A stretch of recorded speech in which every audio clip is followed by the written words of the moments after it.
Hello, welcome. Carrie here from Healing Humanity: The Power of a Proper Human Diet, and I'm here with several of my UK friends, and we're gonna talk carnivore. We're gonna share some stories, answer your questions, and we have a big announcement. There's a great British Meetup coming up August 2nd, and I have a link for that in the description below, along with a link for Carl, George, Alex, Sarah, and Lauren, who couldn't make it today, but she's going to be at the Great British Meetup also. So all of those links are in the description below. But we're here to answer your questions. Hopefully we get some of our UK friends on here as well and chat a little bit about the meetup coming up and anything else anyone is interested in.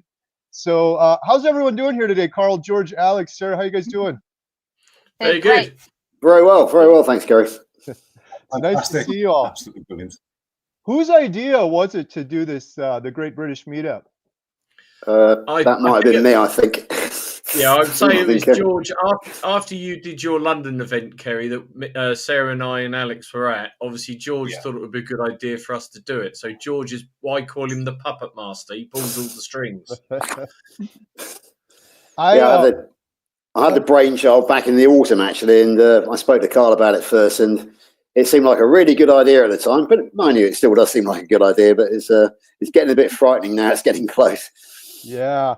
It seems like this is just an event to get together, but they could turn into a big project. A lot of logistics, a lot of planning, people coming from all over, making sure you get everything right. But I'll tell you what, I think we've probably done like 15 of them at this point. I should probably sit down and count, but it always comes together. The carnivore crowd is amazing. The UK crowd is incredible. We had a lot of fun out there in the UK, but it's I always tell people it's not like you're a stand-up comedian going in front of an audience or a crowd like that. The carnivore crowd, they're just the greatest people. I'm hooked on these meetups. It's so much fun just being surrounded by like-minded individuals, because oftentimes as carnivores we're kind of the odd ones out.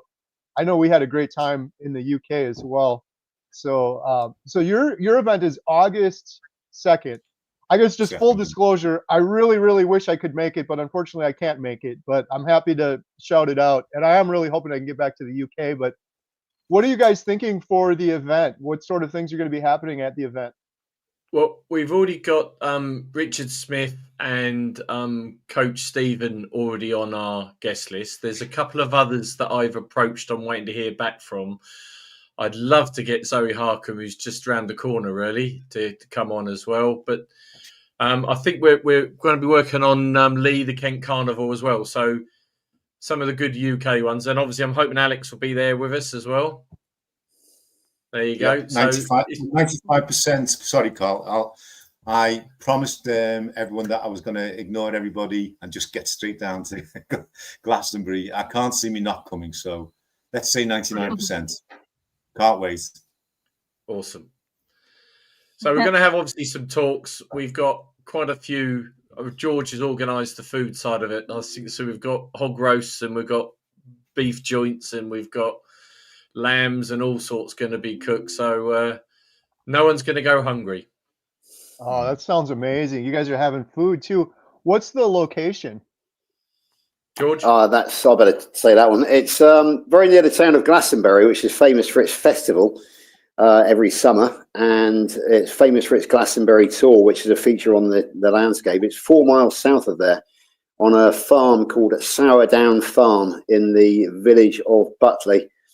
It's in the county of Somerset, which is in the southwest of England, not far from Stonehenge and other famous places like that. It's not difficult to get from London. There's a couple of routes. You can either come down the A303 or on the M4 and drop down the A37. So from London, it's really quite convenient. It's well serviced by motorways. So yeah, even though it's kind of the deep south of England, it is very accessible. So hopefully people will be able to come from all over the country. That's great. It's going to be a lot of fun. I really, this isn't flattery, but I really loved spending time in the UK. Just before going there, we traveled to Australia to film for the documentary, and that was great, but it was too much traveling for me. But I know there's a lot of history, obviously, in the UK, but just going around and seeing the architecture and the buildings and the people there were all it was just awesome. I'm really looking forward to getting back there sometime. Hopefully, bringing some more of the family with. We had some really good food out there as well, but excited for this. So for those that are just jumping on right now, if you have a question for myself or Carl, George, Alex, or Sarah here, please post it with the QQQ in the sidebar, and we'll take any questions that you guys have. And I was thinking maybe we do a little roundtable and just kind of briefly share each of our carnivore stories, because I love hearing these stories. They never get old, and it seems like the audience likes to hear these as well. So maybe if we go around, maybe just in order here. I don't know, Carl, if you're willing to share first. Yeah, sure. So I was at a point where they wanted me to go onto statins to start taking insulin. I was pre-diabetic. I was having a number of other health issues. I was determined not to go on statins. I saw what happened to my father when he was put on them and how his health went downhill. So I went on YouTube, and like a lot of people say, I saw the Joe Rogan interview with Jordan Peterson. I turned around to the wife then and said, do you know what, I'm going to give that a go. And she did her usual, rolled her eyes thinking, oh God, not another fad. And I'm now entering my 100th week on carnivore this week. Wow. I've lost 7 stone. Blood pressure's gone to normal. I'm no longer pre-diabetic. I'm more fit now than I've probably been in many, many years. The one thing I have noticed, two funny things, or one funny thing that happened to me was, one, I'm awake by 4:30 in the morning pretty much every day. I sleep brilliantly, but I'm wide awake and ready to go about 4:30 in the morning. And the other thing is my feet shrunk 2 shoe sizes, which I didn't expect. Wow. And just for people that don't know, so 7 stone, that's almost 100 pounds here in the US. That's incredible. Yeah, Carl, I was just about 35 kilos. So, wow. Carl, what does your wife think now? she's very happy. Apart from about being the time of day it is. When I do wake up at 4 o'clock, I'm normally like a soldier standing at attention. So I'll leave it there. Love it. Love it. That's awesome. Carl, I had the same thing too. I remember when I started, you made me laugh when you said that, because it was like, oh man, here he goes again. He did the keto, he did the counting calories, he did sure, this is going to be the one. And here now I am, like almost 800 days later. So that's really cool. 7 stone is 98 pounds, says Pa Beater here in the chat. Good stuff. Yeah. Oh, we got a lot of people in the chat now. Appreciate everyone in the chat. Any questions you have, please post them. I see a few. We'll get to those in a minute. All right. George, maybe if you're willing to share your story next. Absolutely. So my story started on March 1st, 2022. It wasn't a instant carnivore thing. I was diagnosed with morbid obesity, high triglycerides, and type 2 diabetes. The doctor gave me prescriptions for metformin and statins and sent me out of her office. I was very lucky. Nurse Kathy grabbed me, took into her office, asked me what I ate. So I told her that I ate all the healthy stuff, the grains, the pasta, the potatoes, the good stuff, basically, that we're all supposed to eat. And she said 4 words to me: George, all carbs are sugar. And I went away and did the research, spent thousands of hours doing the research, and basically then I had no idea about carnivore, stumbled my way through low carb and keto, and then eventually discovered carnivore via Dr. Ken Berry, of course, and Kelly Hogan, woman that eats only meat for 13 years. I was deeply impressed, and I decided to look into carnivore. It took me another year of gradually eliminating everything, but by August 2023 I was carnivore, and I've been carnivore ever since. The result being that I have lost, I was 293 pounds. This morning I weighed in 173 pounds.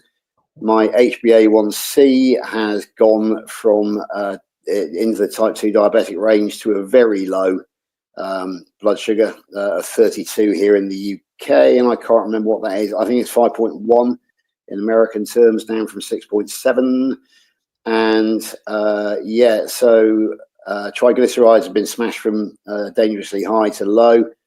and my waist size has gone from 44 inches to 32 inches. So I've had all the classic results that you hear from going carnivore, and I'm carnivore for life now. It's as simple as that. Sorry, Alex, borrowing your saying there, but yeah, I'm now like yourself, Kerry, not going back ever. Wow, man, some good stories. That's incredible. Good job. All right. Before we go to Alex, I was just going to say real quick. Normally I do this. I should have mentioned this earlier. Oh, I guess. The next, if you guys will post your best questions with the hashtag ribeye, we're going to randomly give away a Healing Humanity shirt. So we're going to answer some of your questions and we'll do a drawing. We got this little tool. We'll do a drawing. We'll give away a shirt. So post hashtag ribeye with your best question if you could. Thank you, George, for sharing. Alex, could you share your story, please? Well, I was going to say ladies first, but I'll go next. If that's I was just going to say, I'm sorry. I should have had Sarah go first. I was just kind of going in order. Maybe let's have Sarah go next, and we'll save Alex for last. Yeah. Peace of gentlemen. I'm a gentleman. Oh, you're great, Alex. I follow in the footsteps of a very, very sickly mother who was always sick, always something wrong with mum. And then back in 2014, which is now 10.5 years ago, I discovered the carnivore lifestyle. Now, before people get excited, I haven't done it strict all that time. It's been more on off. And then 300 days ago, I decided to commit to doing it forever and never going back. And I've stuck to my word. So I am coming up to my 1-year carniversary of not messing about. But the reason I do it is because I had to help my mum through so much illness.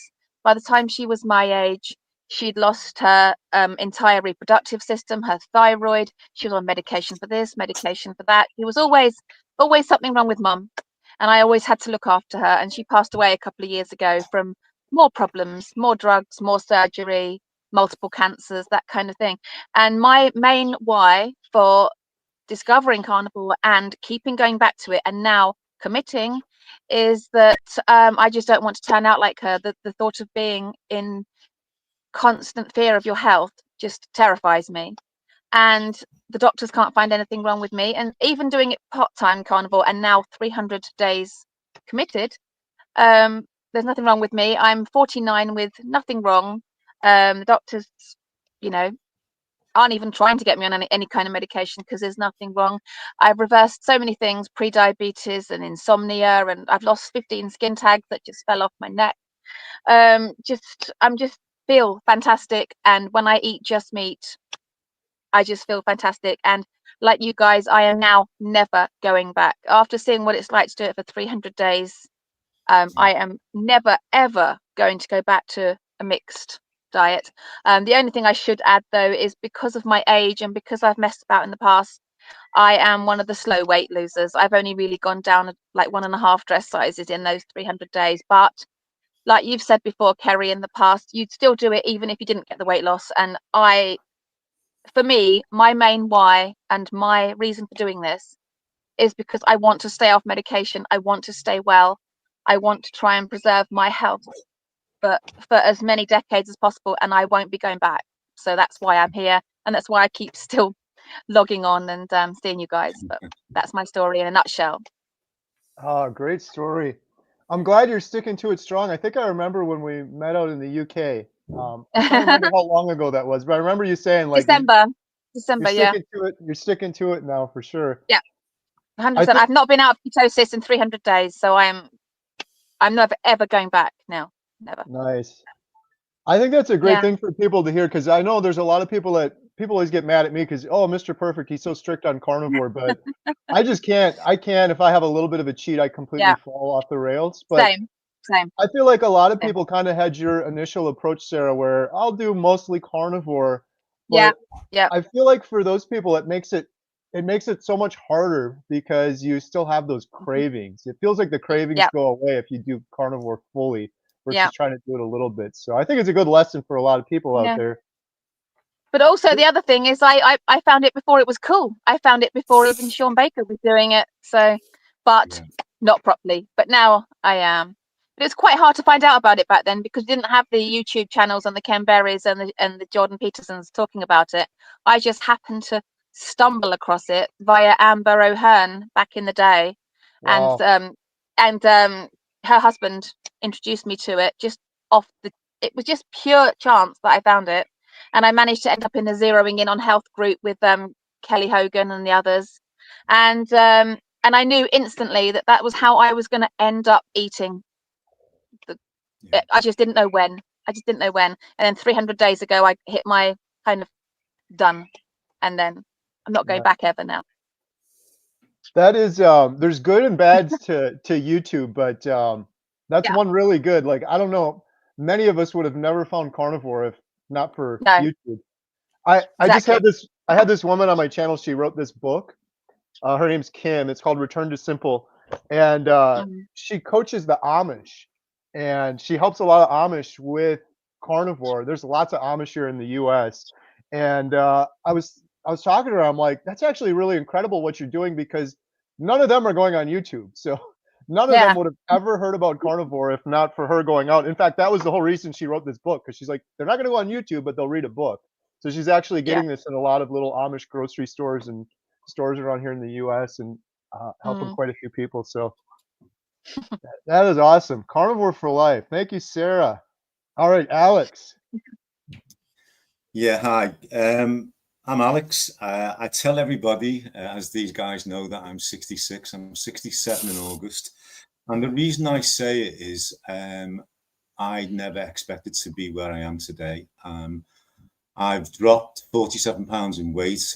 When I was 60 in 2018, I was depressed, carrying a lot of weight, a lot of mental baggage, a lot of physical baggage. I had diverticulitis, IBS, psoriasis, halitosis, the list is endless. And at the time, I just didn't know that it was because, and this is not because it was plant-based, but it was because I had a very strong plant-based diet with very lean protein. I bowed to the authorities in the UK and I did what we're all supposed to do. You know, I ate my 5 a day. And for many, many years, I just didn't know why I couldn't lose weight. I was morbidly obese, quite depressed. Lockdowns in the UK made it 10 times worse. And I was looking into the 60s, going down the hill, getting fat, big fat alert, as my wife would say. A total knee replacement, osteoarthritis. No wonder I was depressed, but I didn't know it. But for me, very similar to George, mine was the 1st of May 2022. I think George was in March, wasn't it? I just sat down one night watching food channels as usual. And I thank YouTube, Fat Fiction, the documentary, and Dr. Sean Baker. So if people don't know who Dr. Sean Baker is, he wrote the Carnivore Diet book. I was skeptical. Fat Fiction didn't mention carnivore, but it mentioned the keto diet, which I'd never heard of either. But because I was a cook in the house, thought I was a super cook, you know, it was all 20, 30, 40 ingredients per meal, but never, ever, never low carb, high fat. It was the opposite. I was getting nowhere fast, but I luckily for me took charge of my life on the 1st of May 2022. Went on the carnivore diet, realized it about a couple of weeks later.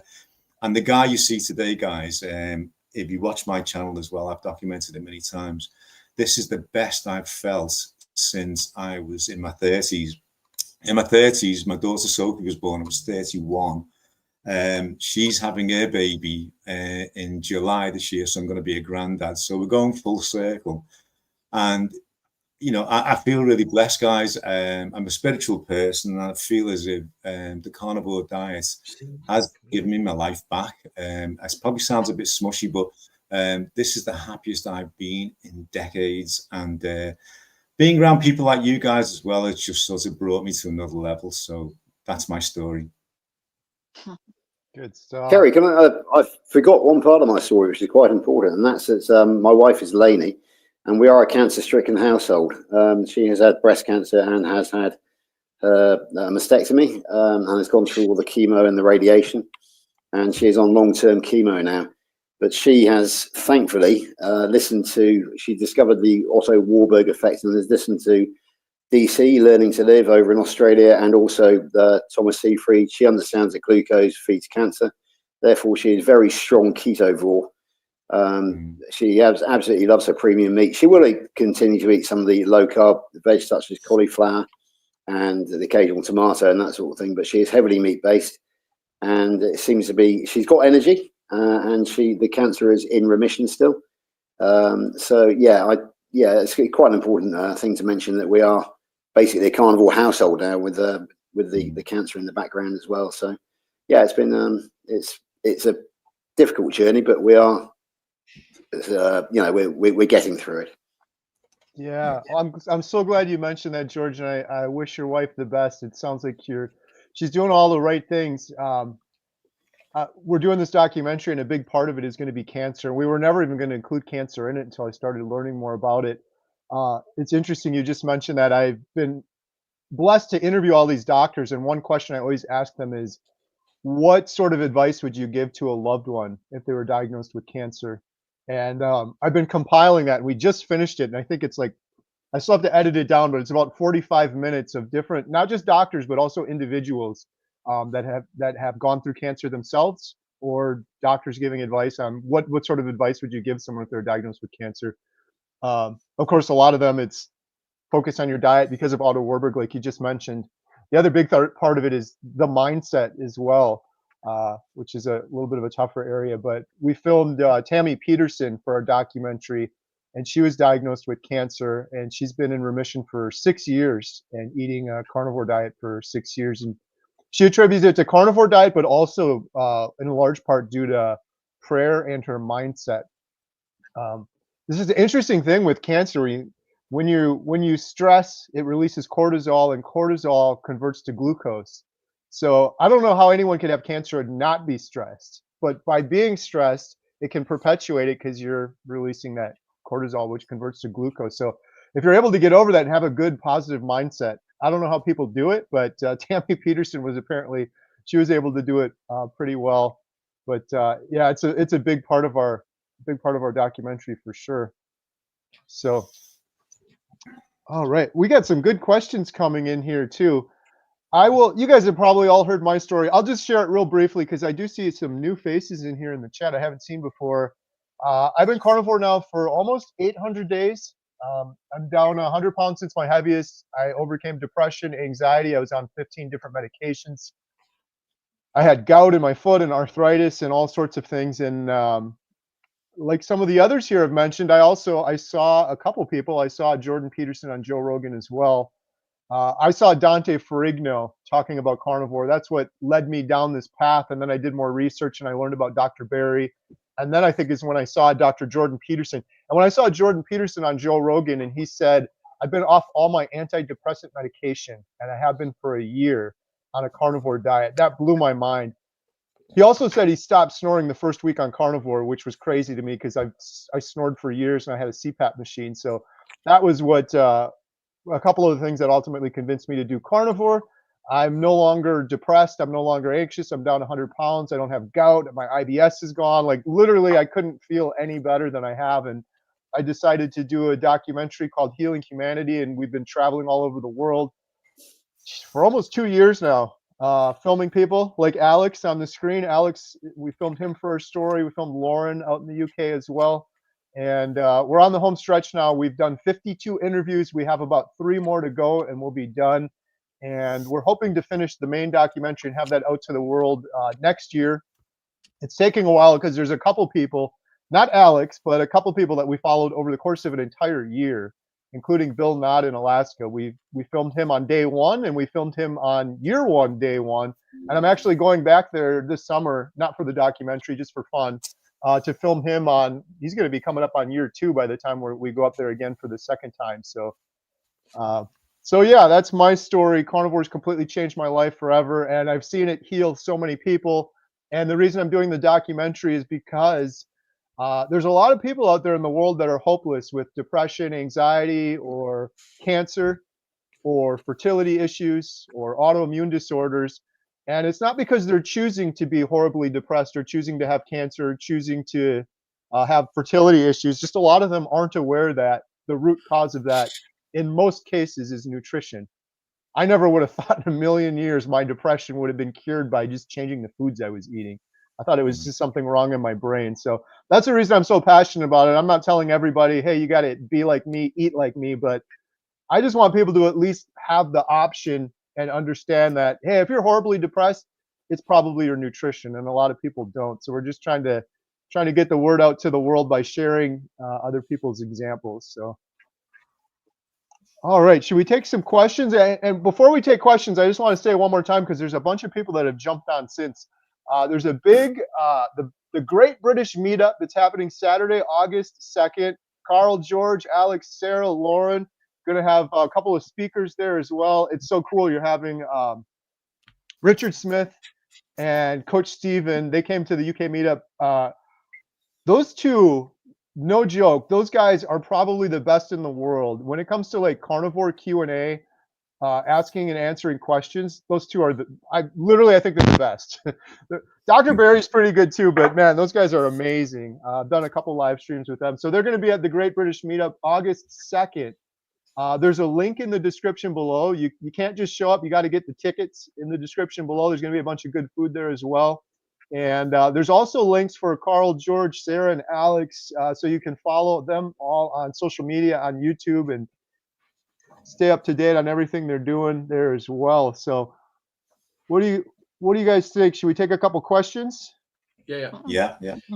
All right, let's see what we got here. Question from OG. Again, if you have any questions, you can still post them. Hashtag ribeye like OG did here, and I'm going to do a random drawing and give away a Healing Humanity shirt. What is the best cheese to eat on a carnivore diet? You guys have any thoughts on this one? Yeah, I'll go first. None. Don't have cheese. Unless I lost the 47 pounds quite quickly over the first year. But when I went back to cheese and a bit of dairy, I started putting heavy cream in my coffee. So I was trying to cut down the coffee anyway, and the heavy cream did help that, but it started to creep up slightly. And I listened to quite a lot of doctors, particularly Anthony Chafee. I think I spoke to you as well, Carrie, that dropping it back on the cheese made a massive difference. I've been on a Lion diet for 2 Novembers, and that was the most significant weight loss. And although weight loss is not the most important thing, it obviously made me feel better. And that's my recommendation. But if you are going to eat cheese, my personal recommendation would be a Stilton or something that's really quite strong. So you're like a blue Stilton, so you're not eating loads of it. Melt it on your ribeye and very nice, but it all depends on what your targets are. So if it is weight loss, or you find your weight's not going any lower because even though you're on carnivore, I would eliminate it for maybe a month and then see how you go. Yeah, good stuff. Yeah, I'm not a cheese eater. I know many carnivores do. My wife's carnivore; she eats cheese. I did keto for years, and cheese. I couldn't eat a little bit of cheese. I've got a highly addictive behavior. I would always eat too much and stall out, and so I just decided not to do it on carnivore. Anyone else doing any cheese or any cheese suggestions? Yeah, I'll just chuck in the fact that where we're having the meetup here in Somerset, we are just a few miles away from the town of Cheddar, which is actually where the original cheddar cheese comes from, because there is a cave system there which stays at a constant 11 degrees, and that is a perfect place for storing cheese. Cheddar is a strong cheese. It's a fairly clean cheese. It's something I eat very occasionally as a kind of carnival junk food, if you like. Not something I would eat on a regular basis, but yeah, I'm going to chuck in cheddar alongside Alex's Stilton as a good, clean, strong flavored cheese. Yeah. All right.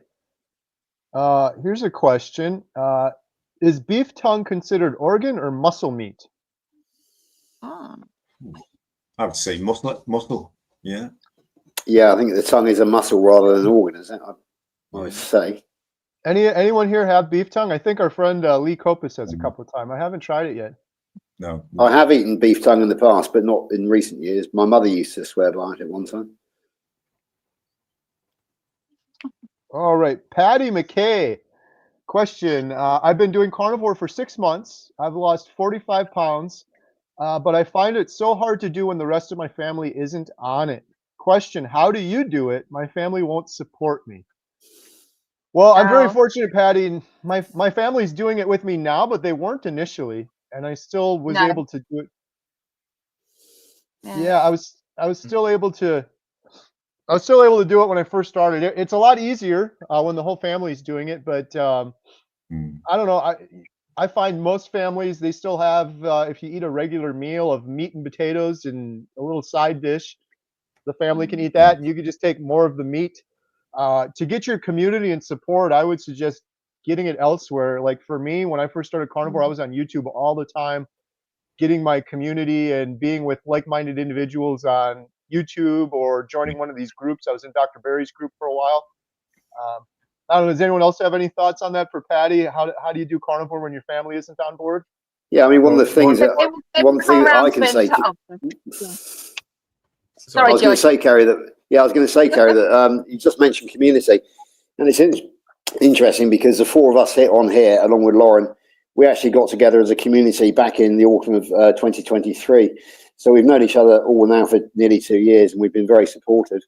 When it comes to family, it's basically I got pushed back to begin with, but they've seen the miracle happen. They've seen me lose 120 pounds, and now they just let me get on with it because they know that I succeeded, and they're very happy with the fact that I'm healthy and well again. They get a bit bored of me talking about carnivore, but hey, we all like to spread the word, don't we, Carrie? Oh yeah. I think George makes a valid point because I went solo. My wife was almost the opposite. If I ate meat, she ate salad. But when people started seeing the results, I've now got 5 or 6 members of my wider family all on carnivore, and they're reaping the benefits from it. But obviously, unfortunately, as you saw the guest visit from Donald, my bulldog, who just turned out a little while ago, he is my carnivore comrade. And he gets annoyed when I don't leave him some ribeye steak. That is awesome. That's a good partner in crime to have on carnivore for sure. No, it took me years to get my family on board, years and years, really. And I've only really become successful when they really truly understood, or just gave up moaning. They really truly understood how seriously I was going to take it, and it does take a while, but I think you either soldier on or you perhaps struggle a little, but either way, the journey, once you've discovered carnivore, you're going to end up doing it. But like George and everyone else has said, get yourself some community, get into some good Facebook groups, because it will take a while for the family to catch up, but they will catch up once they see your results. They will, but until then, community, like finding friends like George and Carl and Alex and things like that, are what keep me going, because I'm going to be accountable to them. My family are just going to keep doing what they're doing. I have to cook for them all the time. I'm the only carnivore in the house. My eldest son is keto, and the other 2 want all the variety. And so I've had the last 10.5 years of trying to be carnivore whilst cooking for them. And it's not been fun all the time, but they know how serious I am now. And I think they don't say a word now. They just know that I'm just going to keep going regardless now. And I've got their support, and they don't want me to stop. They're all saying, Mum, get on with it, lock in, do it. Don't, just keep going. So, yeah. Can I just say as well? Sorry. Ironically, Carrie, I've just had a message from one of your fellow Americans who's actually coming to the meetup in the UK, Mark Coldwell. He said to me, Carrie is from Wisconsin. Everyone knows they eat cheese because it's mandatory because they're the cheesehead. And he's even sent me a picture of some cheeseheads. Yes. Yeah, I am in the wrong state for not eating cheese for sure. I'm surrounded by cheeseheads here for sure. But I look at it this way. I've had my fair share leading up to carnivore. The 42 years I was in carnivore, I ate my fair share of cheese. So, well, to follow on from Sarah, today is 1,115 for me, which is a shock to my system. But all that time, those 3 years, Michelle, my wife, has supported me. She's keto, unintentional. We've been together 40 years in July. Now, if that partner can't support you, maybe you shouldn't be together. I mean, I'm talking about myself. We shouldn't be together. But she saw the transformation in me in terms of weight loss, confidence, no depression. All my physical ailments went. We were going out more. I was positive. She'd ask me to do something. I'd go, yeah. And she'd go, did you just say yes? I'd lost I'd lost my mojo before carnivore, but as the others have said, that those people, that family support you've got, they've got to support you mentally. It doesn't have to be physically, or they don't have to eat what you're doing. But the word I've learned the word stoicism as well, and one of the pillars is courage, and it's having the courage to see something through when you know it's the right thing. When everyone else is saying it's wrong and they're going that way, and you know it's right and you're on your own. This from experience, you've got to go with it. You know, you got to have the guts, if you pardon the pun, to go with it. Because if you're getting 45 pounds lost in 6 months, you are on the right track. And as the others have said, get yourself in a community, read books. I've got that one as well. I've just got that. I'm just starting. Oh, nice. Work on your mind, guys. And the brain is connected to the gut and vice versa. And you'll do it. But stuff like this today as well, if you like any of our channels, you know, click onto us and we will help you as well. But I just think it's having the guts to stick with it. Alex, I was just going to say, I love that answer. That is so good. We recently, we filmed Dr. Ken Berry for the second time, and he was talking about stoicism as well. And one of the tenets of stoicism too that I absolutely love is nobody can make me mad. I'm choosing to allow them to make me mad. And it's kind of in the same way with Patty here. It's like, it's unfortunate if your family isn't on board with you, but you have to be strong enough in your mind to realize you're doing this for yourself and you're making the decisions and you're ultimately in control. I hear a lot of people that kind of use the family as sort of like, well, there's nothing I can do about it because my family's not on board. But ultimately, it's your body, it's your decision. And like Sarah said too, I think your family will come around eventually if you're patient. But ultimately, it's up to you 100%. Totally. Oh, good stuff. All right. Here's a question from Kaleidoscope Mind. Do you think artificially sweetened electrolytes is a potential problem on carnivore? Yes. I think yeah. Any sweetener and I'm gone. So no, I can't have a sweet taste. You know, a sweet tooth is like a stray cat. Keep feeding it; it's never going to go away. You've got to kill that sweet taste. If that sweet taste isn't gone, and if you are having those sweeteners, you're never going to kill that urge. It's going to keep coming back. And when someone is eating something in front of you that's really sugary sweet, you won't be able to resist it because you haven't killed that sweet tooth. So I will not touch those flavored electrolytes, those sugar sweet, the sweetened ones with sweetener. No, I just can't. It's just cat out the bag. Definitely, no, couldn't do that. No. Sorry, I don't know if anyone else does it, but I just like no. Sorry, just jumped in there. I agree with Sarah. The word artificial says it all.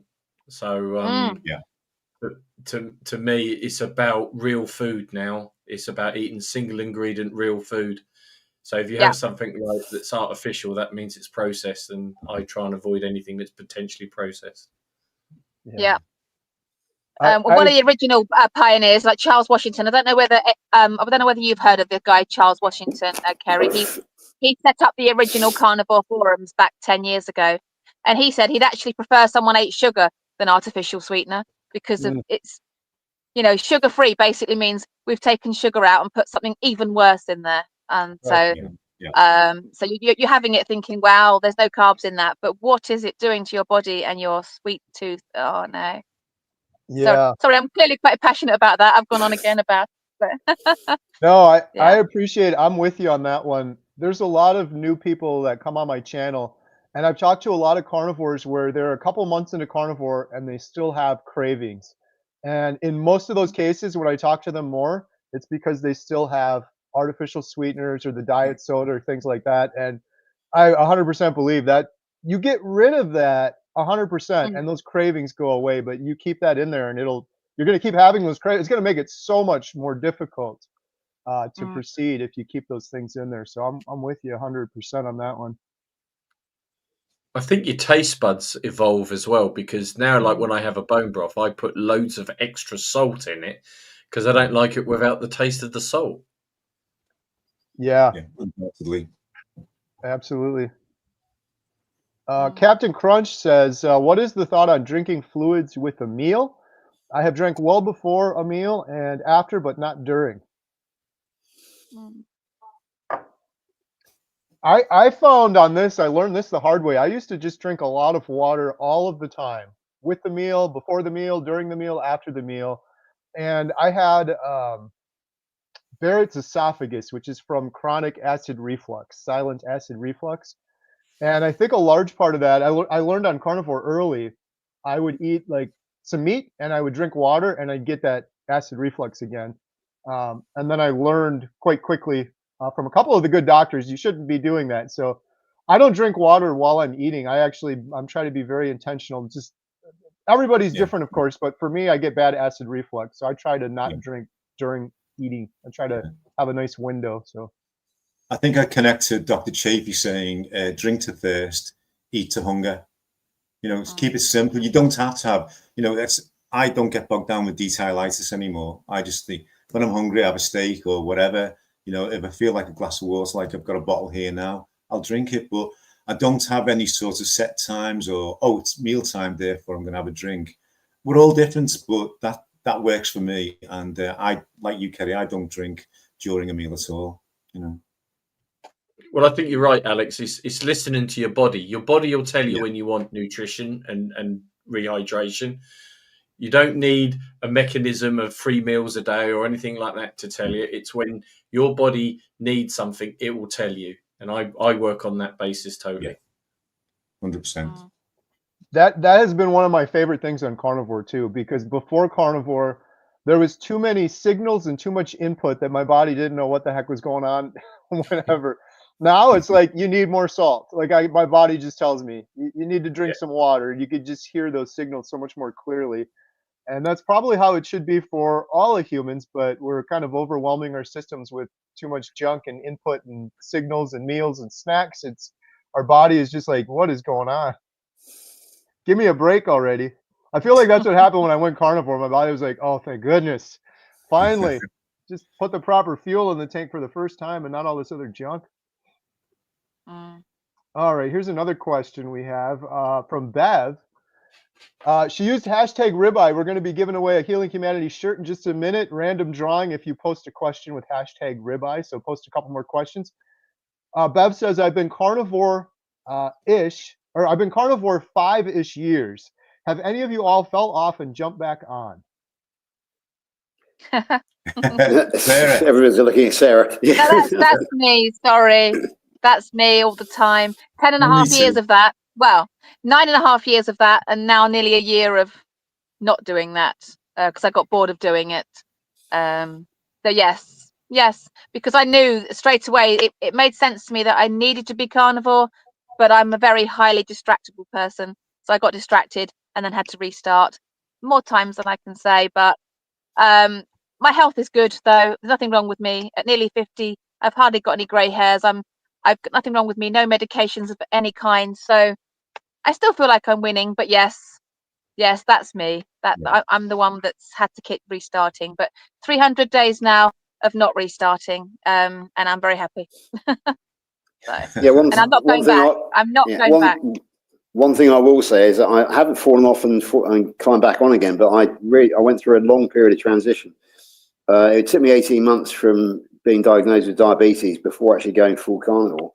And even then I've made transitions since. I've gone much more lion now, and I'm actually mostly raw lion now. I mostly eat raw steak, which I think Dr. Kiltz is a great fan of. And I found that basically my own gut health has improved since I've gone raw. I think my general health has improved since I've gone raw.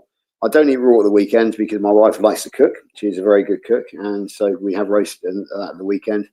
But Monday to Friday, when I'm at work, I will eat 2 10-ounce lamb steaks raw every day. I think that the omega-3 content of lamb actually puts it better than beef.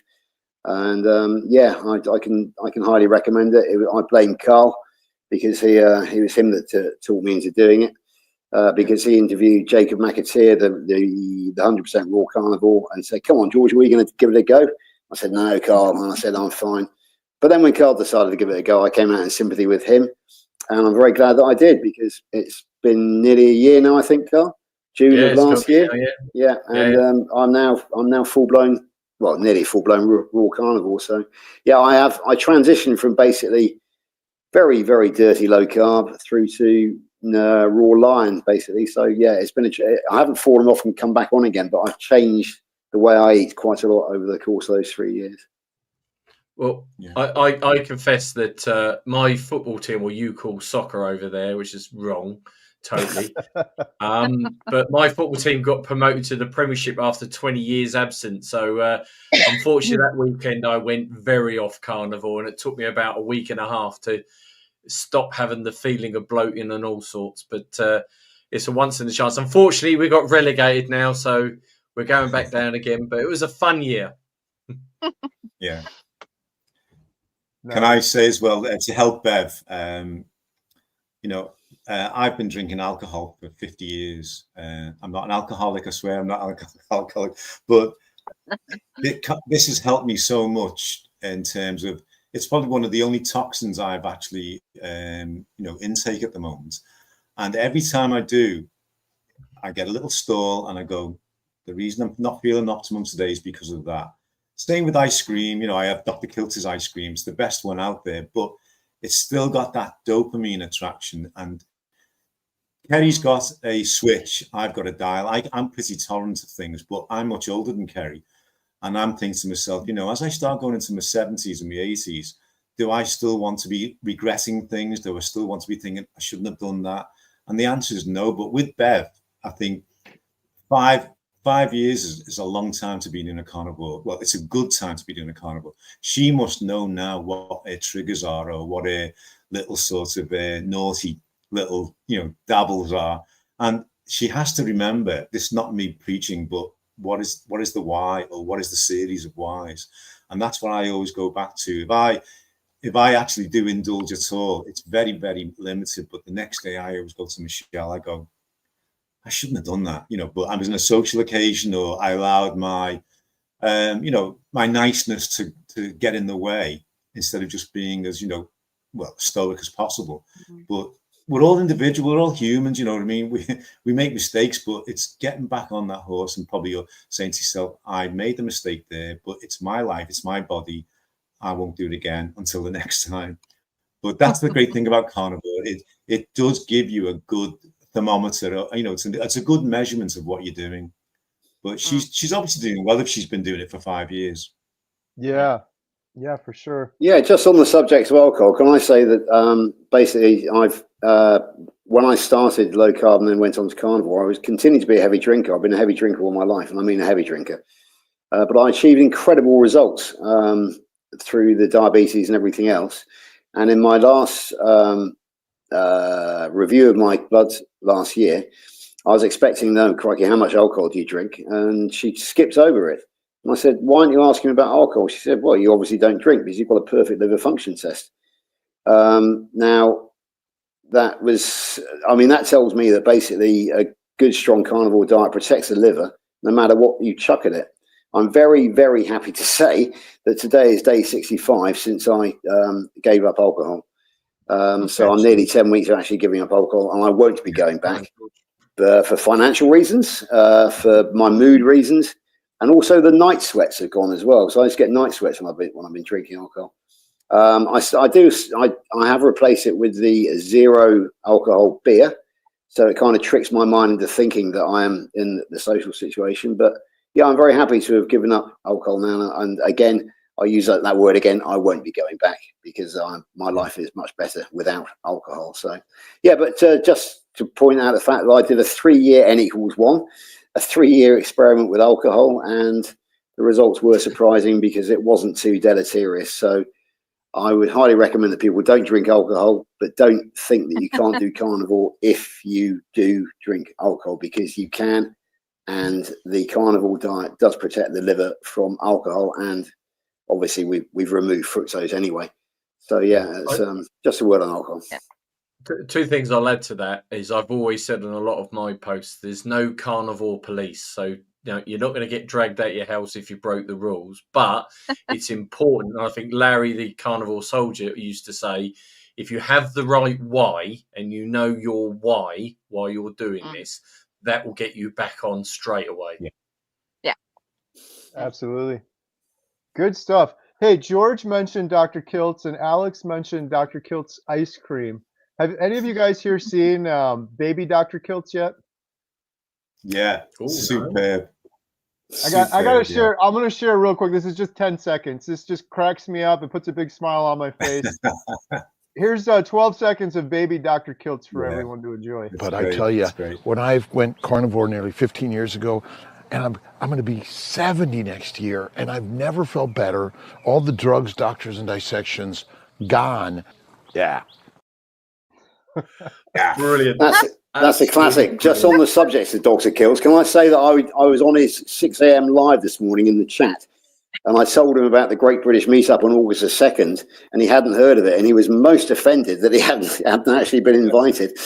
But Dr. Nelson did point out to him that they do have another engagement on August the 2nd, but Dr. Kiltz was, yeah, why haven't I been invited? But yeah, but he did say that if he had the chance to, send a live stream or something on the day, then he would do. So, as you know, Carrie, Dr. Kiltz is a great fan of the meetup concept, and he is aware of us now. And I did send a follow-up email to Alia, giving her all the details afterwards. So hopefully, I might even go on with Dr. Kiltz in the future, because obviously I've got the type 2 diabetes story and the weight loss story and the beating alcohol story. So I might have I might even volunteer to go on with him myself. And of course, I eat raw, and he's a great believer in eating raw as well. So I guess I would be a candidate. You should go on with him, George, for sure. Shoot Ollie an email. I was just talking to her before this. He's been doing a lot of interviews. He would love to talk to you. Yeah, especially that you're doing raw, for sure. Yeah, he's great. He's amazing. He's absolutely amazing. He loves these meetups too. I can't believe how many of the meetups he's come out to. He's been such a great supporter. So passionate and fired up about this, for sure.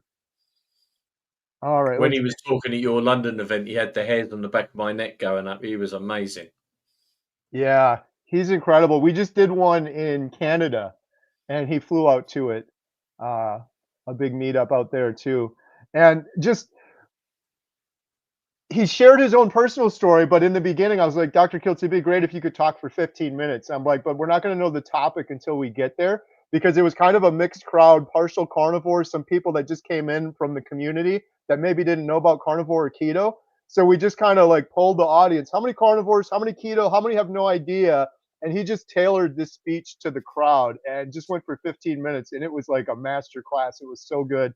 Just completely, he's like, you don't really have to prepare when you're just telling the truth. You don't have to make notes or edit yourself. And he's just able to riff that way. So yeah, he's incredible. Baby Dr. Kiltz is a little bit better, but he's pretty good. Pretty good himself. Angela is asking, where can we get tickets for the meetup? Over to Carl. Right. Well, if they go to either the Primal Lifestyle, either YouTube or Facebook page, there's links to the online ticket purchase there, and I think you're going to put it in the bottom of your description as well, aren't you?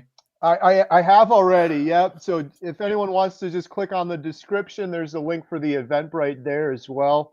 I also just wanted to post this to remind people we're here chatting about, the Great British Meetup is coming up August 2nd. It's a Saturday. Bunch of food, great speakers. So if you're in the UK area and you want to join, you don't want to miss it. Check out the link in the description below. You can get more info for that. Yeah, Carrie, can I just say something about the caterer himself? Because he's a professional caterer. However, he's a friend of mine of 30 plus years. I've known him on the rugby pitch and also through the horse racing game as well now. Ashley is a very, very good friend of mine. And he is an absolute carnivore enthusiast. He knows about carnivore. He's watched the miracle of me unfold. About 4 years ago, we were shuffling around together, barely able to walk, feeling very old. He watched the miracle unfold for me. He is now very close to carnivore himself and feeling a lot better for it. So he's not this guy is not just somebody who's trying to sell us something. He's somebody who is part of our community. He's a friend of mine, very good friend of mine. He's almost like the 6th committee member, because I consult him quite a lot about the how we advertise and that sort of thing.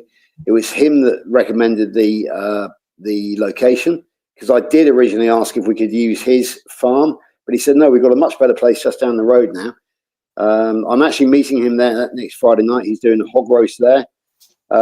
So I shall be, he's invited me along to take some of the flyers that Carl has designed. So we're not only aiming for the already established carnivore community, but we're looking to sell it locally to the local meat-based people, because basically Ashley will be selling his hog roast there that night.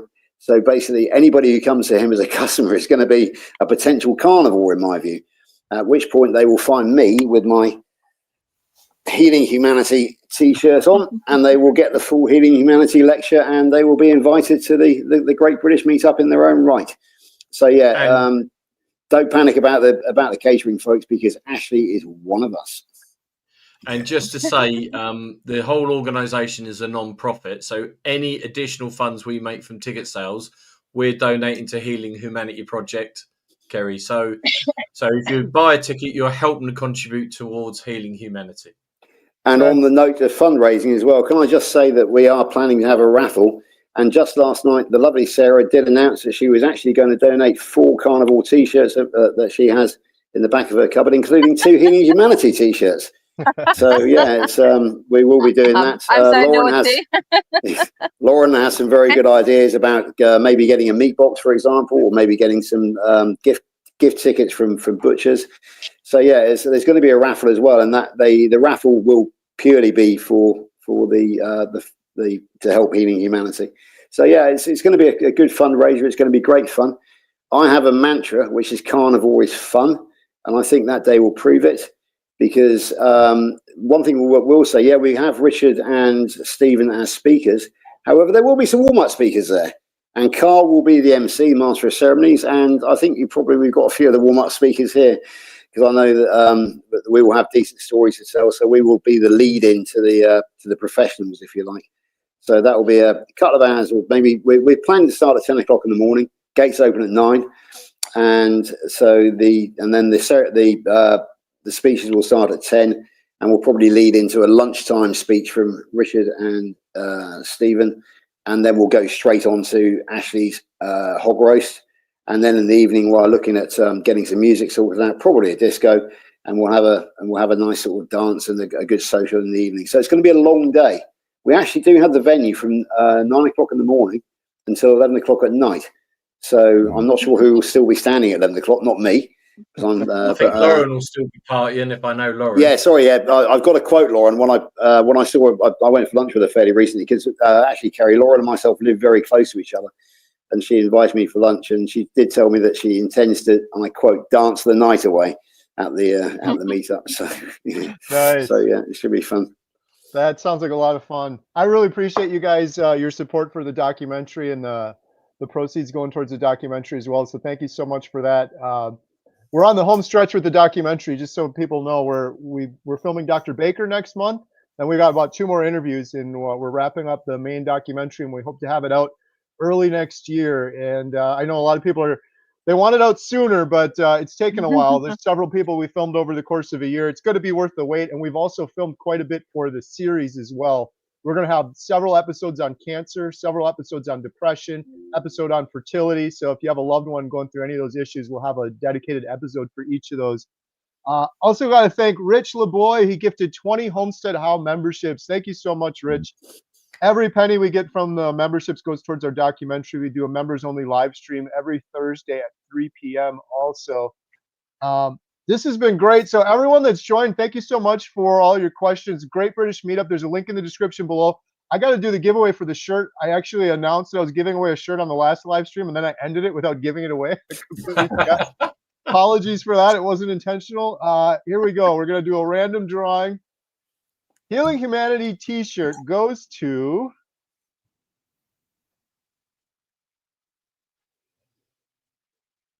Musdas Sian. Congratulations. I butchered that. I butchered that. I see Bill Knott just joined us.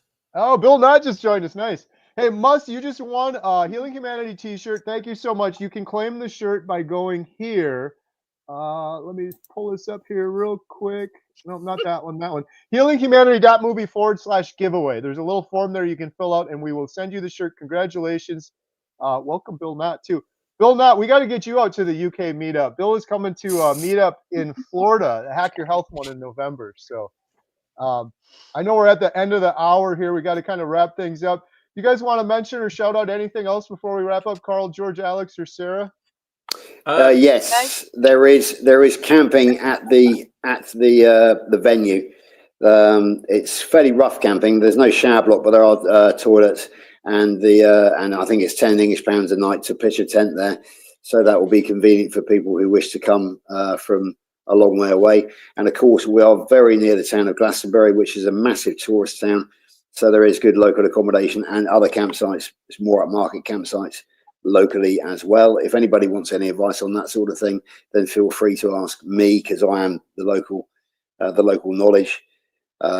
So accommodation isn't really a problem for the meetup. I'd just like to say thank you for anyone's following. Please follow my YouTube. I'm trying to build it now. I'm going to publish a book soon. So and the proceeds are all going towards me doing a PhD on the subject. So yeah, anyone can give me support, much appreciated. And go Bill. Go Bill. Yeah, go Bill. Absolutely. Go Bill. And Daisy, of course. Don't forget Daisy. the real Daisy. star of the show is Daisy, for sure. Good stuff. Well, thank you guys so much. I'm excited. Great British Meetup, Saturday, August 2nd. Link in the description below. You got to get a ticket, though. Click on the link and secure your ticket. And if you can't make it, share it on Facebook. Get the word out. Let everyone know there's a big meetup going up, because every single time we do one of these, it ends, and then there's like 30 or 40 people that say, why didn't anybody tell me about this? I would have went. I live right down the street. It happens every single time. So help get the word out, spread the news. Thank you, Carl. Thank you, George. Thank you, Alex. And thank you, Sarah, for joining today. And thank you guys for all your good questions. We really appreciate it. Have a great day. We'll see you guys on the next one. Yeah, Bye, everyone. thank you. Bye. Bye. Bye. Bye. Bye.